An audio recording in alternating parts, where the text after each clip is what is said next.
Hello friends, ನಮಸ್ತೆ. Welcome back to Neelu cooking.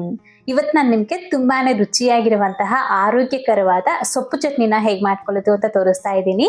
ನೀವು ಯಾವತ್ತೂ ಸೊಪ್ಪಿನಲ್ಲಿ ಚಟ್ನಿ ಟ್ರೈ ಮಾಡಿಲ್ಲ ಅಂದರೆ ಈ ವಿಧಾನದಲ್ಲಿ ಒಂದ್ಸತಿ ಮಾಡಿ ನೋಡಿ. ತುಂಬಾನೇ ಚೆನ್ನಾಗಿರುತ್ತೆ, ತುಂಬಾನೇ ಇಷ್ಟ ಆಗ್ಬಿಡುತ್ತೆ. ಬಿಸಿ ಅನ್ನಕ್ಕೆ ಹಾಗೆ ಮುದ್ದೆಗೆ ಎಕ್ಸಲೆಂಟ್ ಕಾಂಬಿನೇಷನು. ನಾನಿಲ್ಲಿ ಚಿಕ್ಕ ಸೈಜಿಂದು 2 ಕಟ್ ಆಗುವಷ್ಟು ದಂಟ್ ಸೊಪ್ಪನ್ನ ಬಿಡಿಸಿ ಇಟ್ಕೊಂಡಿದ್ದೀನಿ.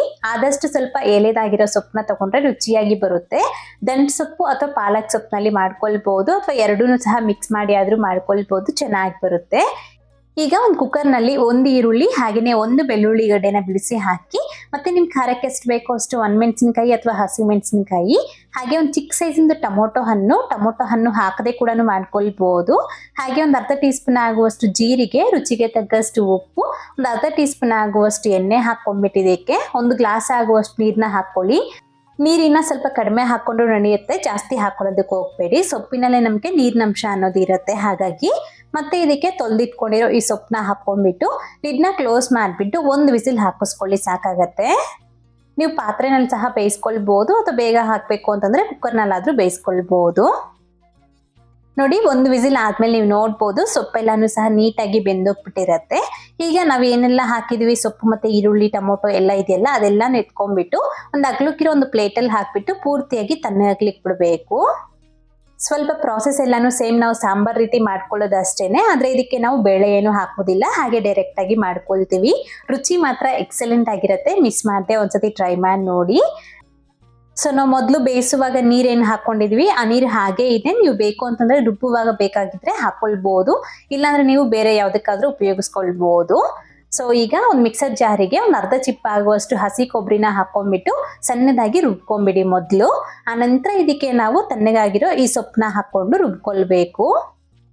ರುಬ್ಬುವಾಗ ನೀರೇನಾದ್ರೂ ಬೇಕು ಅಂತ ಅನ್ಸಿದ್ರೆ ಸೊಪ್ಪನ್ನ ಬೇಯಿಸ್ಕೊಂಡಿರೋ ನೀರಿದೆಯಲ್ಲ, ಆ ನೀರನ್ನ ಹಾಕಿ ನೀವು ಇಲ್ಲಿ ರುಬ್ಕೊಳ್ಬಹುದು. ಸ್ವಲ್ಪ ಗಟ್ಟಿಯಾಗಿ ರುಬ್ಕೊಳ್ಳಿ. ಹಾಗೆ ರುಬ್ಬುವಾಗ ತುಂಬಾ ನುಣ್ಣದಾಗಿ ರುಬ್ಬೋದಕ್ಕೆ ಹೋಗ್ಬೇಡಿ. ಈ ರೀತಿ ಇದ್ರೆ ನಮಗೆ ರುಚಿಯಾಗಿರುತ್ತೆ ಚಟ್ನಿ ಅನ್ನೋದು, ತಿನ್ನುವಾಗ ಮುದ್ದೆಗೆ ಆಗಿರ್ಬೋದು ಅಥವಾ ಅನ್ನಕ್ಕೆ ಆಗಿರ್ಬೋದು ಚೆನ್ನಾಗಿರುತ್ತೆ.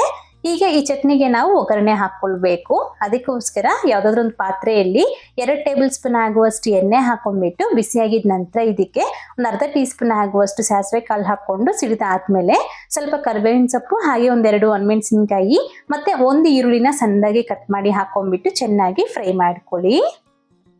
ಈ ಒಗ್ಗರಣೆಗೆ ಈರುಳ್ಳಿ ಅನ್ನೋದು ತುಂಬಾನೇ ಚೆನ್ನಾಗಿರುತ್ತೆ ಸೊಪ್ಪು ಚಟ್ನಿಗೆ.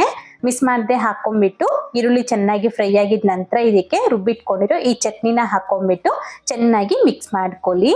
ನೀರೇನಾದ್ರೂ ಬೇಕು ಅಂತಂದ್ರೆ ಸ್ವಲ್ಪ ಹಾಕೊಳ್ಬಹುದು. ಒಗ್ಗರಣೆಗೆ ಹಾಕೊಂಡಿದ್ದಾದ್ಮೇಲೆ ಒಂದು ಕುದಿ ಬರೋ ತನಕ ಹಾಗೆ ಬಿಟ್ಬಿಟ್ಟು ಗ್ಯಾಸ್ನ ಆಫ್ ಮಾಡ್ಕೊಂಬಿಡಿ. ಅಷ್ಟೇ, ನಮಗೆ ಕಡಿಮೆ ಸಮಯದಲ್ಲಿ ಆರೋಗ್ಯಕರವಾದ ರುಚಿಯಾದ ಸೊಪ್ಪು ಚಟ್ನಿ ಅನ್ನೋದು ರೆಡಿ ಆಗ್ಬಿಡತ್ತೆ. ಸೊ ಬಿಸಿ ಬಿಸಿ ಮುದ್ದೆಗೆ ಅನ್ನಕ್ಕೆ ಸೂಪರ್ ಕಾಂಬಿನೇಷನು. ನೀವು ಕೂಡ ಟ್ರೈ ಮಾಡಿ, ಮಾಡಿದಾದ್ಮೇಲೆ ಹೇಗೆ ಬಂತು ಅಂತ ಮರೀದೆ ಕಾಮೆಂಟ್ ಮಾಡಿ ತಿಳಿಸಿ.